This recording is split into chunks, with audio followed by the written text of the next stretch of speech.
Land রেকর্ডে কি আছে দেখে নাও।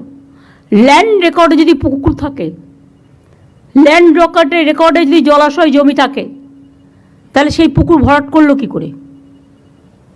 করে করলো? এটা একটা বড় ক্রাইম। আমি পুকুর বোঝাবো, বাড়ি করবো, তার উপরে অনেক টাকা রোজগার করবো, কিন্তু সেই টাকা রেখে যাবো কার জন্য? আমার সন্তানের জন্য। সেই সন্তানের কাছে অক্সিজেন থাকবে না, সেও সিওপিডি পেশেন্ট হবে, ইনহেলার নিয়ে বাঁচবে। তখন সে বলবে বাবা টাকার দরকার ছিল না, একটু সুস্থ পরিবেশ রেখে যেতে আমি সুস্থ হয়ে বাঁচতাম। আমার পাড়ায় আমি আমার অক্সিজেন চুরি করতে দেব না। যদি আমরা সবাই মিলে ভালোর জন্য প্রতিবাদ করি তাহলে হবে না। লুকিয়ে চুরিয়ে করছে।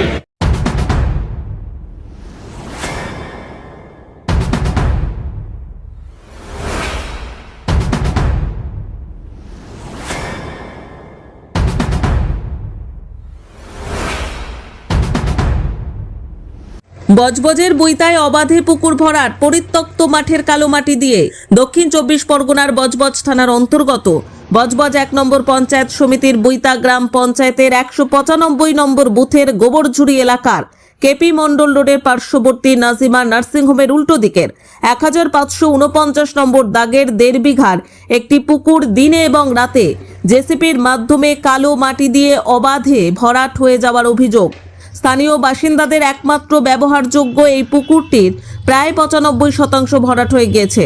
নিশ্চিন্তপুর গ্রাম পঞ্চায়েতের জামালপুরের পরিত্যক্ত মাঠের বিঘা বিঘা জমির কালো মাটি জেসিপি দিয়ে তুলে এনেই এই পুকুর ভরাটের কাজটি করা হচ্ছে। বিজেপির ডায়মন্ড হারবার সাংগঠনিক জেলার নেতৃত্বের দাবি, এই কাজের জন্য চুনোপুটি নেতা অর্থাৎ সদস্য থেকে রাঘব বোয়াল নেতাদের সব মিলিয়ে 10 লক্ষ টাকারও বেশি একটি বিশেষ কর্মযজ্ঞের জন্য দেওয়া হয়েছে, যার পুরস্কার স্বরূপ ওই ব্যক্তিকে 1.5 বিঘার এই পুকুর ভরাটের অলিখিত অনুমতি দেওয়া হয়েছে। বিজেপি নেতা সুফল ঘাটু এই মন্তব্যের পাশাপাশি ঠিক আর কি অভিযোগ করেছিলেন আসুন একবার শুনে নেওয়া যাক। দেখুন, দক্ষিণ 24 পরগনা বজবজ 1 নম্বর ব্লক বৈতা গ্রাম পঞ্চায়েতের আজকে গোবরঝুড়ি এলাকায় যে 1.5 বিঘা পুকুর ভরাট হচ্ছে, এটা হওয়াটা তো স্বাভাবিক। এ তো সারা পশ্চিমবঙ্গ জুড়ে চলছে তৃণমূল জমানায়।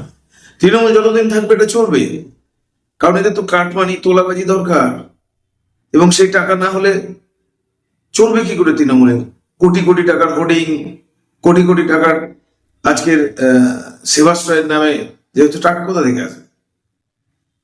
তো আমরা বিশেষ শত্রুদের জানতে পারছি তো যে 10 লক্ষ টাকা ওই যে বেআইনি ভাবে কাজ করছে দিয়েছে। প্রশাসন নির্বিকার, প্রশাসনের নাকের ডগায় হচ্ছে, তারা কিছু দেখতে পাচ্ছে না। তৃণমূলের অন্য ছোটখাটো এলাকার লোক মুখ খুলতে পারবে না। এখানে সন্ত্রাস, বাহুবলী, এই সিন্ডিকেট, কন্ট্রাক্টর, মস্তান, তোলাবাজরা ওখানে আছে। কিছু বলতে গেলেই মানুষকে মারধর করবে, তাই তারাও নীরবে সহ্য করছে। আমরা ইমিডিয়েটলি বলবো বিজেপির পক্ষ থেকে প্রশাসনকে ওই বেআইনি কাজটাকে বন্ধ করা হোক, এবং প্রশাসন যথাযথ ব্যবস্থা নিক। বিএলআরও আছেন এবং পুলিশ প্রশাসন আছেন, করুন। তবে এদের দ্বারা হবে না, এরা পারবেও না। এই 26-এ পরিবর্তন করুন, 26-এ পরিবর্তন হবে, বিজেপি আসবে। বেআইনি প্রজেক্ট, প্রমোটিং এবং চুরি, এই চাকরি হারা, এই যে কলকারখানা তুলে দেওয়া, এই নতুন কলকারখানাও হবে, পরীক্ষাও হবে, চাকরিও মানুষ পাবে, আর এই অসাধু কাজ বন্ধ হবে বিজেপি ক্ষমতা এলে। তাই সকলকে অনুরোধ করবো, এই সরকারকে আর এক বিন্দু রাখা যাবে না। 26-এ এদেরকে বিসর্জন দিতে হবে। পুকুর সমেত ওই জায়গাটি কাগজে কলমে বর্তমানে শালি জমির রেকর্ড করালেও স্থানীয় বাসিন্দারা বলছেন বহু বছর ধরে তারা এই পুকুরটি ব্যবহার করে আসছেন। এই প্রসঙ্গে পুকুর লাগোয়া ওই পরিবারের বক্তব্য শোনাবো। দেখুন কি অভিযোগ ওই পরিবারের। কাকা, একটা পুকুর ছিল তো? পুকুর ছিল না এটা? পুকুরটা কাদের ছিল? হ্যাঁ, কবে ভরাট হলো এটা? এত বড় পুকুর ভরাট হয়ে গেল? কদিন ধরে হচ্ছিল?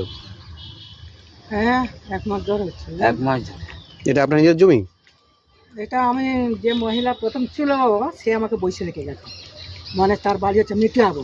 এই কত বছর ধরে এখানে আছেন আপনি? এখানে 10-11 বছর আছে। আপনার কি নাম? মাদিয়াল। আপনি? মুসলিম।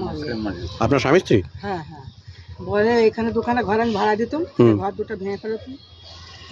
এই দুটো ঘরে আমি থাকি, পায়খানা বাথরুম ভেঙে ফেলেছি। এখন এইটুখানি সব পুকুর সব ভর্তি হয়ে গেছে, এইটুখানি এখন ব্যবহার করছি আমরা। কে ভরাটটা কে করছিল? এখন সঠিক কী করে বলি বলে দিন, এই বলে বাপ বাপ করতেছে, কে বলতেছে ইনচার্জ করতে, কেউ বোঝা যাচ্ছে না। আমরা বাস করেছি তো এখানে, বড় পুকুর ছিল, আগে সেই মাথায় খানা রয়েছে একটা পুকুর, এখনো সেই দিকে রয়েছে ভর্তি হতে। ওই তো ওদিকে এখনো পুকুর বাকি না? মাথায় পুকুর, এই পুকুরটা তো মানুষ ব্যবহার করতো তো। হ্যাঁ অনেক লোক ব্যবহার করছে এখানে, বিভিন্ন এখানে আশেপাশে পুকুর নেই বলে এই পুকুরটাই ব্যবহার করছে। এইভাবে পুকুর ভরাট করা যায় না, যায় না তো, কোনোদিন যায় যাবে কি করে? যদি নিজেরা যদি রাজনীতির লোকেরা যদি থাকে সেখানে আমরা কি করবো বলো, সেখানে আমরা কিছু বলতে পারবো? হ্যাঁ, আমরা বললি এখন বড় কথা। আপনাদের কি উঠে যেতে বলেছে? না, এখন উঠতে পারি, এটা খাল চড়াই আছে আমরা। উঠে যাওয়ার কথা বলেছিল, আমি বলে এটা তো খাই জায়গা, উঠে যাবো কোথায়? আমাকে উঠে যেতে গেলে আমাকে তো আলাদা জায়গা ঘর বেঁধে দিতে হবে, তবে আমি যাবো। কে বলেছিল আপনার উঠে যাওয়ার কথা? ওই সমীরুল দিয়েছিল, মানে বলেছিল সমীরুলটা কি? সমীরুলটা ওনার চিলা চামচা যাকে বলে। এখানে কত মানুষের প্রবলেম হয় পুকুরের জন্য, আমরা বাইরে যেতে পারি, কলে নিয়ে ব্যবহার করতে হয়, গা ধুতাই, কী করবো? আমাদের পায়খানা অবধি ভেঙে দিল। খাল চড়া সরকারি জায়গা, খাই জায়গা, সরকার জান তুলে কম যাবো। ভরাট প্রসঙ্গে স্থানীয় পঞ্চায়েতের প্রধান সদস্য থেকে শুরু করে স্থানীয় নেতা নেতৃত্ব প্রায় সকলেই মুখে কুলু পেটেছেন।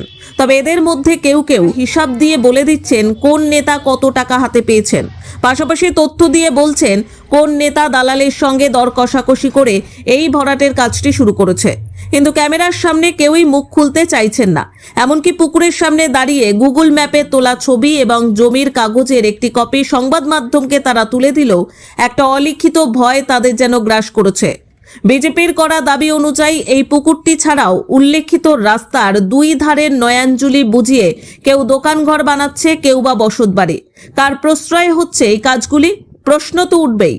আইন অনুযায়ী জল রয়েছে এমন কোনো জায়গায় ভরাট করা যায় না, তবে সরকারি প্রক্রিয়া মেনে টাকার বিনিময়ে জমির চরিত্র পরিবর্তন করে এই কাজগুলি করাই যায়। তবে কি সর্ষের মধ্যেই ভূত?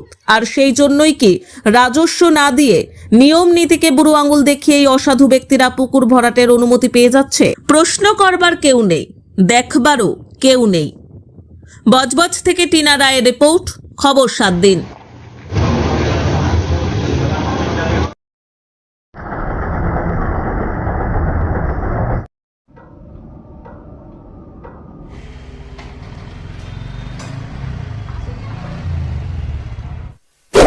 এমনই তাজা ও গুরুত্বপূর্ণ খবর পেতে খবর 7 দিন চ্যানেলটি সাবস্ক্রাইব করুন এবং নোটিফিকেশন পেতে বেল আইকনটি টিপুন।